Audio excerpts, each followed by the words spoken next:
జై భీమ్. ఈరోజు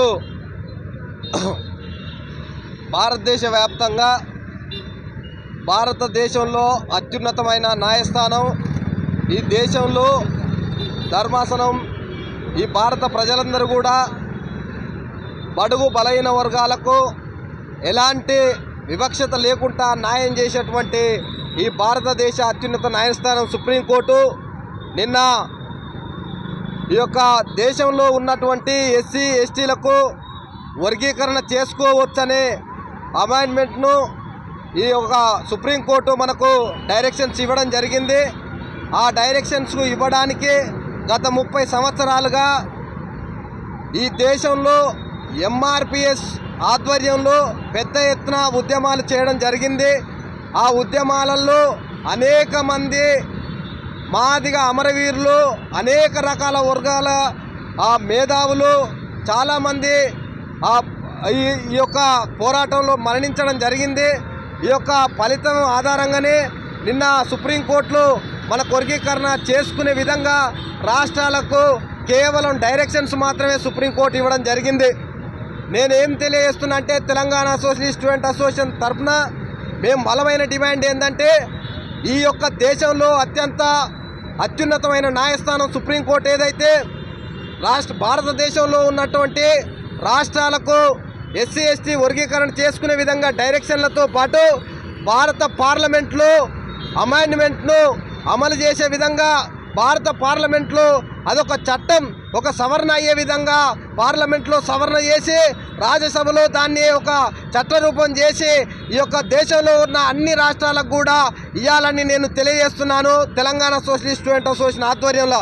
ఎందుకంటే మిత్రులారా, ఒకటి గమనించాలి, ఈ దేశంలో ఏ ఒక్క సవరణ జరిగినా కానీ ఆర్టికల్ 370 కానీ, ఈ త్రిపుల్ తలాక్ కానీ, మహిళల హక్కు కానీ, ఇలా ఈ నూతనంగా ఏర్పడ్డ తెలంగాణ రాష్ట్రం కానీ ఇవన్నీ కూడా ఈరోజు అంత ఈజీగా సుప్రీంకోర్టు డైరెక్షన్లో మాత్రమే ఏర్పడ్డాయి కాదు మిత్రులారా. కాబట్టి ఏదో సుప్రీంకోర్టు డైరెక్షన్లు వచ్చినాయని మనం ఈరోజు చేతులు దులుపుకుంటే రేపు రాబోయే రోజులలో ఇది ఏ రకంగా మారుతుందో మనం గమనించవలసిన అవసరం ఇదంతా ఉందని నేను తెలియజేస్తున్నాను మిత్రులారా. కాబట్టి ఈ దేశంలో ఈ రాష్ట్రంలో ఉన్న ఎస్సీ ఎస్టీ వర్గాలకు చెందిన అందరూ మేధావులు దీని మీద ఆలోచన చేయవలసిన అవసరం ఎంతైనా ఉంది. ఈరోజు సుప్రీంకోర్టు డైరెక్షన్లో మనకు వర్గీకరణ వచ్చినందుకు సంతోషమే, కానీ ఈరోజు దాన్ని భారత పార్లమెంట్లో రాజ్యసభలో దాని అమెండ్మెంట్స్ చేసి దాన్ని మనము ఒక చట్ట రూపంలో చేయకపోతే రాబోయే రోజులలో ఏదైతే వర్గీకరణకు వ్యతిరేకంగా పోరాటం చేస్తున్న ఏదైతే నాయకులు వాళ్ళు పెద్ద ఎత్తున మళ్ళా గతంలో 1997లో వర్గీకరణ ఈ యొక్క ఆంధ్రప్రదేశ్ రాష్ట్రంలో చేసిందనే విషయం అందరికి కూడా తెలిసిన విషయమే. కాబట్టి అప్పటి ముఖ్యమంత్రి నారా చంద్రబాబు నాయుడు గారు వర్గీకరణ చేసిన విషయం మీకు తెలుసు. మళ్ళా తిరిగి కాంగ్రెస్ పార్టీ అధికారంలోకి వచ్చినాక ఆ యొక్క వర్గీకరణను భారత సుప్రీంకోర్టులో కొట్టేయడం జరిగింది.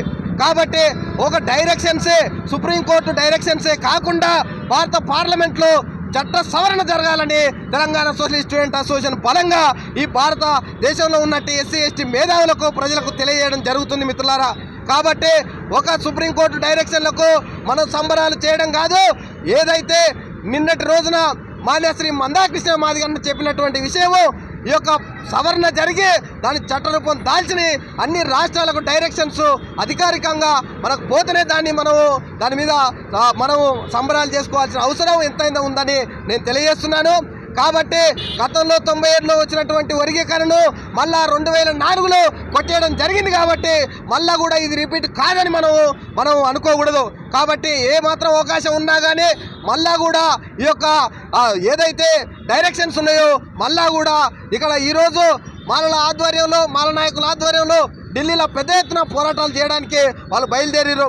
వాళ్ళు ఎంతటి పోరాటానికి కూడా సిద్ధపడతారు కాబట్టి, వాళ్ళు ఎంత పెద్ద పోరాటానికి కూడా పోతారు కాబట్టి ఖచ్చితంగా సుప్రీంకోర్టుతో పాటు భారత పార్లమెంట్లో సవరణ చేయాలని మరొకసారి తెలంగాణ సోషలిస్ట్ స్టూడెంట్ అసోసియేషన్ ఆధ్వర్యంలో తెలియజేసుకుంటూ మరొకసారి ఈ యొక్క వర్గీకరణ విషయంలో పెద్ద ఎత్తున పోరాటం చేసినటువంటి ఎంఆర్పిఎస్ నాయకులకు మరియు ఎంఆర్పిఎస్ ఆధ్వర్యంలో అనుబంధ సంఘాల నాయకులకు అందరికీ కూడా మరొకసారి పేరున సామాజిక ఉద్యమ నమస్కారాలు తెలియజేసుకుంటూ జై భీమ్, జై భీమ్.